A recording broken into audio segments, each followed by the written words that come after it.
Most business books are written by men for men, which means that they offer a great amount of value when it comes to the technical side of business building, but it also means that they completely ignore the emotional side and the nuances of female entrepreneurship. In my experience, when it comes to business building, success is about 30% talent and hard skills, 30% mindset and soft skills, 30% hard work and persistence, and about 10% luck. Now, the problem with the prevailing narrative is that the past few decades, every advice ever given does not take into consideration how sex comes into play and how the sole fact of being a woman creates different conditions, preferences, and mindset when it comes to business building. A very common misconception even is that entrepreneurship is a masculine occupation because it inherently matches some male characteristics such as physical resilience, less emotional volatility, and logical decision making. And whilst I do see some truth in all of that, in today's video, I will try to share with you how you can create the career of your dreams while staying in your feminine energy and even while utilizing your feminine energy based on my own experiences. The whole emphasis on feminine energy and the conversation around it is relatively new, and there's so many interpretations out there to the point that so many people don't even know what it really means or what it stands for when we say tap into your feminine energy and utilize it as a tool. I know people who think it's garbage, and I know people who have no idea what that means or what it is. I also know people who think that being in your feminine energy means sitting back, doing nothing, having pina coladas at the beach all day long and just living their life. And absolutely no hate to the women living that life because it honestly sounds dreamy. But to me, feminine energy or tapping into your feminine energy does not exclude personal ambition and personal achievements. Majority of conversations when it comes to feminine energy and career tend to create this differentiation between professions that are more feminine and therefore put you in your feminine energy and professions that are more masculine and therefore put you in your masculine energy. And whilst I do agree with some parts of that statement, I like to believe that we have control over our life and our feelings and the experiences we go through. And therefore, to me, feminine energy is a tool that has the power to transform every life experience instead of an outcome of certain experiences. So let's start with the basics. What is feminine energy? So I do understand that my definition might not be universally correct, but to me, feminine energy is the attributes, patterns of behavior, traits, and characteristics that are usually found in women, and when exhibited, they increase the perception of a woman as more feminine. Essentially, to me, it is the collective of qualities that make a woman radiate femininity, and this is why I truly believe that feminine energy can be a fundamental part of the life of every woman, regardless of her occupation. Because feminine energy is the starting point, not the end result. And based on that definition, I would also like to point out that the reason why I personally stress feminine energy so much is not because of some sort of need to be perceived as more feminine or look more feminine, but because I truly believe that when a woman is in sync with the qualities, traits, emotional responses that come to her naturally, this makes her overall life experience on a personal and a professional level more joyful, more fulfilling, and way easier to navigate. One of the main things I struggle with a lot as a business owner was the incredible amount of stress that comes with the whole concept of entrepreneurship and business building. And when I looked around me and I tried to talk to people about anxiety and how is it that they manage it and how is it that they have days where entrepreneurship feels like a joy and not like a big bag of unnecessary stress, most people's response had something to do with the monetary reward of entrepreneurship and how they loved the part where they get to define their own lives and their own future. And while I completely respect that, and to a great extent, I also absolutely relate to both of those answers, I realized that I cannot go through life, an entire life, feeling constantly stressed and just constantly insecure with the hope that it might all work out one day.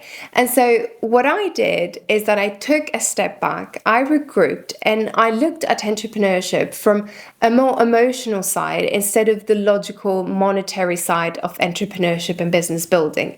And this is the moment where I realized that the whole reason why I got into it in the first place had nothing to do with money and everything to do with my own need to create, to be heard, to put my ideas forward, and maybe even see some of those ideas come into life. My happiest moments during my entire entrepreneurial journey were the moments that my work or my words touched someone and that made somebody's life better or somebody's day a little bit more joyful. And so I realized that maybe all of that sounds naive and lovely and bubbly to somebody else, but to me, it was my reality. And another reality is that women are truly inherently creative and way more empathetic and way more emotional. And while that might be viewed as a fault or as a weakness, my happiest moments during my entire entrepreneurial journey were the moments where my work or my words touched someone, where the moments where my words and my work made somebody's days better or somebody's life a little bit more easier to navigate. And I know that all of that might sound a little bit naive or lovely and bubbly to somebody else, but this is actually my truth. And the truth is that women are inherently creative. They are extremely empathetic and able to emotionally connect with other human beings in such a deeper level than just business and money. And so every time I get super overwhelmed with the whole technical part of business building, I tried to take a step back and remind myself why I got into this in the first place. And the answer to that every single time was that I got into this because I wanted to show my true authentic self. And so I focus on that instead of everything else that might be part of my truth, but it's not my entire truth. So some things that I practice as a female business owner who is conscious about remaining in her feminine energy and acting from a feminine energy point of view is one, being kind over being bitchy. A lot of times, women in corporate positions that have a lot of power and responsibility, or women in business, are disregarded solely based on the fact that they are women. And so this creates a vicious circle where women try to act tougher than men in order to prove themselves and not go through the scrutiny of it all. I personally don't do that. If somebody mistakes my kindness for weakness, then too bad for them and too good for me, because they'll never see me coming.